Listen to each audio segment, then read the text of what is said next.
de Shenyan à me faire une place chez elle. Et tu crois que je vais te la céder comme ça? Song Hao frappa du poing sur la table.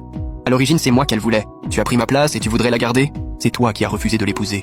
Au risque de causer notre perte à tous. J'ai accepté de me sacrifier à ta place. Tu devrais m'en être reconnaissant. Et si j'ai gagné son affection, si je suis devenu le maître des chaînes, c'est par mon seul mérite.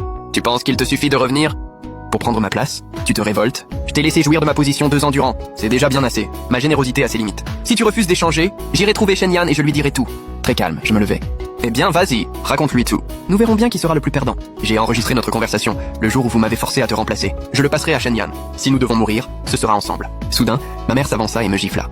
Aujourd'hui, tu échanges ta place avec ton frère, sinon je me tue sous tes yeux. La main sur la joue. Je sentis les larmes monter. Mère, avant de voir Song Hao, je croyais sincèrement que toi et père aviez de l'affection pour moi. Mais aujourd'hui, je vois bien que vous n'avez jamais eu qu'un fils, Song Hao. Je n'échangerai pas avec lui. Renoncez à cette idée. Je tournai les talons, voulant fuir au plus vite. Mais à peine avais-je fait un pas, qu'un coup violent m'atteignit à la nuque. Je m'effondrai dans une mare de sang. Tu l'auras voulu?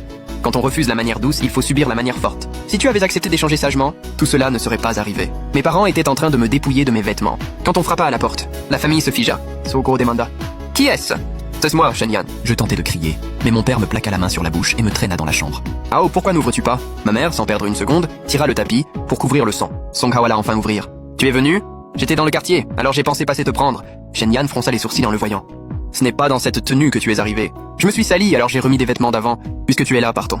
Allons-y. Depuis la chambre, j'entendais distinctement leur échange. Mon père me fusillait du regard, m'ordonnant en silence de ne pas faire un bruit. Je hochais docilement la tête. Mais ma main gauche avait déjà trouvé le pied d'une chaise. D'un geste brusque, je la fis basculer. Un bruit sourd résonna. Mon père, fou de rage, me saisit par les cheveux et m'asséna une gifle.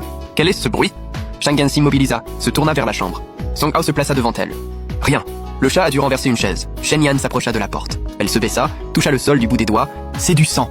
Elle tourna la poignée. La porte était verrouillée. C'est le chat, en chaleur sans doute. C'est sale. Laissez, je vous emmène vous laver les mains. Song Hao tenta de l'entraîner. Ouvrez cette porte. Mon père a trop bu. Il dort à l'intérieur. Ne le dérangeons pas. Profitant de l'inattention de mon père, je détachai ma montre et la jetai de toutes mes forces contre la porte. Cling! Le front de Shenyan se plissa davantage. Elle recula d'un pas et d'un coup de pied fit voler la porte. C'est ainsi qu'elle me découvrit, baignant dans mon sang.